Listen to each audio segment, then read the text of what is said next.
Hey folks, Mr. Finley here, and I'm going to be talking today about the role of designers in the theatrical process. This will review what we've been talking about in class and maybe give you a few other pieces of information as well. First of all, designers determine the look of a show. Uh, Things like costumes and props and sets don't just magically appear out of nowhere.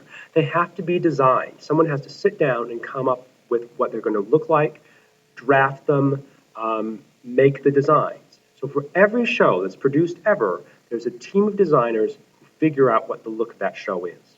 To figure out how those designs are made, it's useful to know what we call the chain of production. That is how a show gets made. It always starts with a playwright and a producer. You can't have a show without a script, so it begins with the playwright writing a script and then going to a producer, those are the people with the money, saying, this play is good, we should produce it. And the producer, if it is good, says, yes, this is good, we should produce it. And then that person with the money, the producer, then hires the other people. Sometimes the play has already been written. So, for example, when we did the fall play here, it wasn't like a playwright came to me and said we should do bits and pieces. Instead, I was taking scenes from a play that already existed, Class Action by Brad Slate. But there's always first a script and then a producer who says, I want to produce this script. The next thing that they do is that producer then hires a director. The director's job is to run the rehearsals, tell the actors how to behave, all that sort of thing. But it's also their job to come up with the overall look of the production, what we might call the concept of the production. Is this going to be a wild and crazy type of production, or is it going to be very serious and staid? Even though you're using the same script as another theater company, your production may look very, very different from theirs.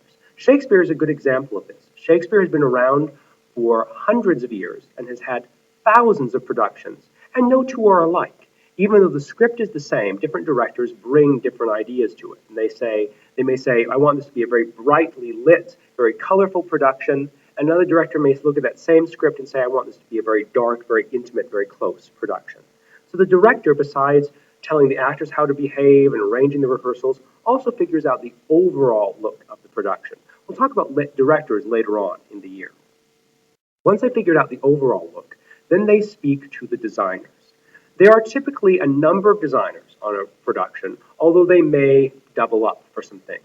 The big categories of design are costume, props, set, lights, sound, and sometimes hair and makeup. So for each of these areas, there will be a designer who will come in, talk to the director, and then come up with designs for those costumes or that set that work with what the director wants. Then the last step in the chain of production is actually realizing those designs. It doesn't do any good to have the designer draw them out if they're not actually made into something that we can stand on in the terms of a set or clothes that we can wear in terms of costumes. So besides the designers, there's also a guy we call the tech director, and he's in charge of the tech crew.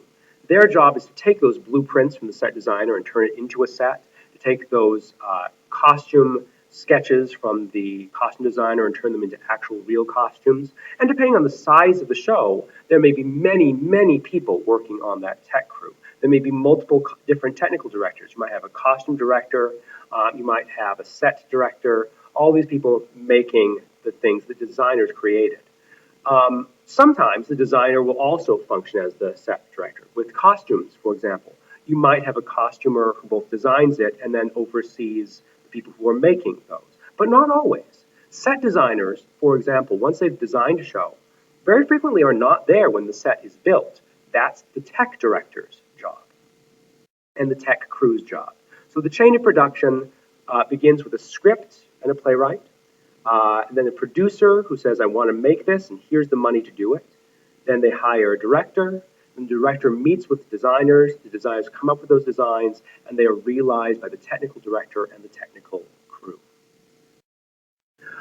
One of the big questions is how do we make sure that all the designers are designing the same show? So we don't have bright lights, even though all the costumes look much better under dark lights. There has to be one overall vision, and that's the director's job. They see the overall picture of the show, and they communicate that to the designers through lots of meetings. We call these production meetings. Production meetings, all designers get together, they talk about their ideas, they share. It's a very collaborative process. Then they go off and make their designs, and then they come back together and they work through again. But in no case do they ever just go off, make their design, come back and say, you have to do it this way. Because it turns out that their design may not look good under the lights. If you created a show with lots of white in it, for example, in the costumes, and the lights are full of bright colors, that's going to look really weird. So there has to be collaboration between the designers.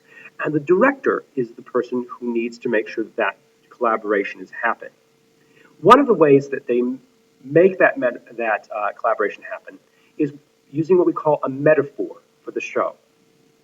Most directors will figure out a metaphor, or sometimes it's called a controlling image for the show.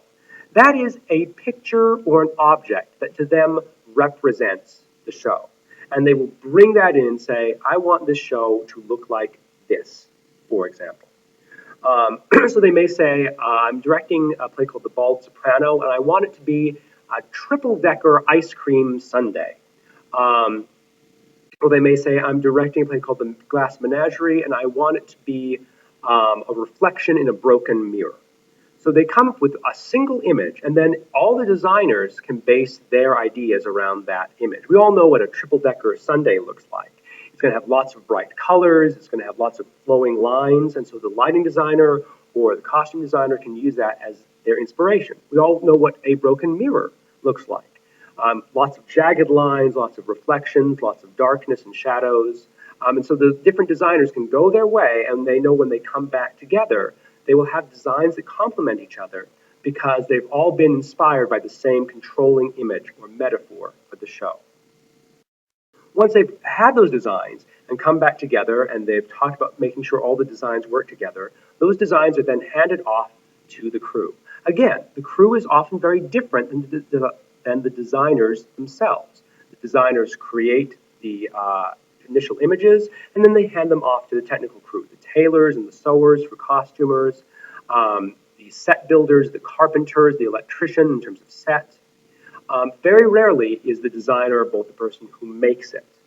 One exception to that might be a sound design, because sound designers will sometimes themselves create the different sound cues that go in.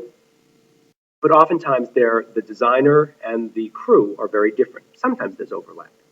And the smaller the theater, the more the overlap. And again, the bigger the show, the more these things show up. On a very small show, like the fall show we did here, we didn't have specific designers. The director, that would be me, worked as designer for everything. But we did have a crew. And so I would give specific design notes to the crew, and then they would make those things happen, like running sound or putting up the lights and that kind of thing. As the theater gets larger, they tend to add more designers. By the time you get up to like a big Broadway production, there may be many, many designers on it. So many, in fact, that there may be considerably more designers and technical crew than there are people actually performing on stage. A big place like the Metropolitan Opera that has huge, gigantic sets and incredibly expensive costumes, they employ 800 people year-round just as designers and technical crew. And they include very special designs like wig designers as well and makeup designers. But the basic idea is that you need to have a look for the show. Everything that appears on stage gives the audience some information. The sets, the costumes, and you want to make sure that they're giving the audience the information that you, the director, want them to have. So the beginning of the process, once the producer has chosen a script and chosen a director, the director then meets with the designers, gives them their controlling image or metaphor. The designers go off, make their designs, come back, make sure they're all consistent, and give them to the crew to actually make them. And then suddenly you've got a set, and you've got lights, and you've got costumes, and you've got props, and you've got sound, and you're ready to do a play.